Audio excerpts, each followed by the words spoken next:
Stockholm International Peace Research Institute SIPRI द्वारा recently 2023 के world military expenditure trends की report publish की गई थी, जिसके अकॉर्डिंग इंडिया वर्ल्ड का 4th लार्जेस्ट मिलिट्री स्पेंडर है। लिस्ट में पहले नंबर पर है यूएसए, जिसकी 2023 की टोटल मिलिट्री स्पेंडिंग या मिलिट्री एक्सपेंडिचर $916 बिलियन था। इसके बाद नंबर 2 पर चाइना, जिसका मिलिट्री एक्सपेंडिचर $296 बिलियन था। तीसरे नंबर पर रशिया $109 बिलियन और 4th नंबर पर इंडिया, जिसका 2023 का टोटल मिलिट्री एक्सपेंडिचर $83 बिलियन रहा। देखा जाए 2022 के कंपैरिजन में इंडिया के मिलिट्री एक्सपेंडिचर में 4.2% का इंक्रीज़ है और 2014 के कंपैरिजन में 44% का इंक्रीज़। बट मिलिट्री एनालिस्ट्स और वेटरन्स के अकॉर्डिंग इंडिया के स्ट्रेटजिक एनवायरनमेंट के अकॉर्डिंग ये स्पेंडिंग काफ़ी नहीं है। इंडिया की मिलिट्री स्पेंडिंग में ये इंक्रीज मेनली ग्रोइंग ऑपरेशनल और पर्सनल कॉस्ट्स की वजह से है और टोटल मिलिट्री बजट में इसका शेयर करीब 15% है, जो कि चाइना और पाकिस्तान के साथ चल रही टेंशन्स की वजह से इंडियन आर्म्ड फोर्सेस की ऑपरेशनल रेडीनेस को स्ट्रेंथन करने के कारण है, जो कि गवर्नमेंट की एक प्रायोरिटी है। सिप्री की रिपोर्ट के अकॉर्डिंग 2023 की टोटल कैपिटल एक्विजिशन का 75% शेयर डोमेस्टिकली प्रोड्यूस्ड इक्विपमेंट्स का है, मतलब सिर्फ 25% इक्विपमेंट को ही इंपोर्ट किया गया है। लास्ट ईयर ये शेयर 68% था, सो 7% का इंक्रीज़ है और इंडिया के डिफेंस सेक्टर में सेल्फ रिलायंस के लिए उठाए गए स्टेप्स को ये रिफ्लेक्ट करता है।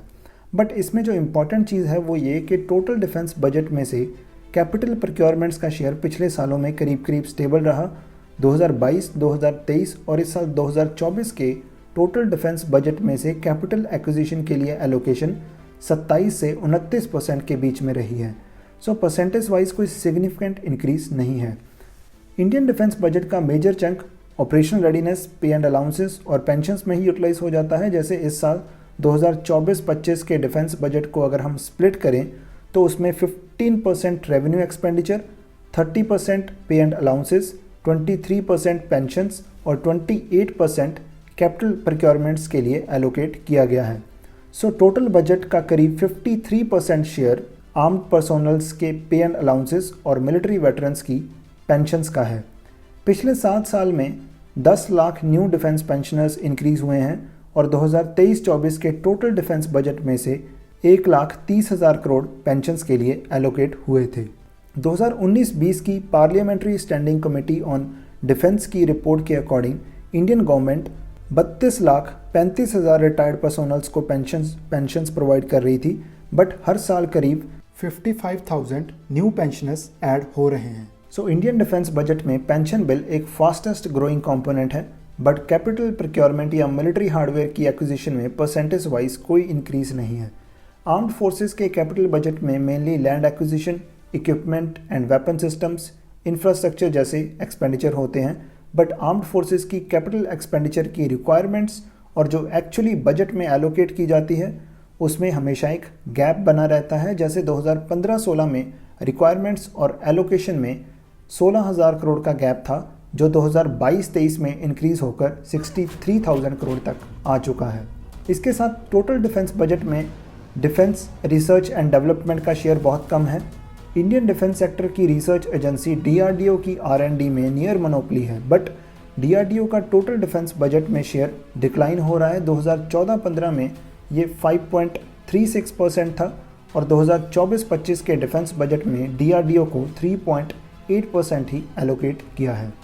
सिप्री के अकॉर्डिंग 2023 में इंडिया ने अपनी टोटल GDP का 2.4% मिलिट्री पर स्पेंड किया, बट इंडियन एनालिस्ट्स के अकॉर्डिंग ये सिर्फ 1.9% ही है। यूएसए की बात करें 2023 में यूएसए ने अपनी GDP का करीब 3.4% मिलिट्री पर स्पेंड किया था। चाइना ने 1.7%, रशिया 5.9%, जापान ने 1.2% और साउथ कोरिया ने 2.8%। बट देखा जाए तो यूएसए, चाइना और जापान की GDP इंडिया से काफ़ी ज़्यादा है, सो उसके अकॉर्डिंग इंडिया का मिलिट्री एक्सपेंडिचर बहुत कम है और एक्सपर्ट्स, वेटरन्स के द्वारा कम से कम 3% की डिमांड की जाती है। नो डाउट डिफेंस में सेल्फ रिलायंस के लिए इंडिया अब ज़्यादा spending made in India arms पर कर रहा है। इंडिया की 2023-24 की defence production 1 lakh crore cross कर चुकी है।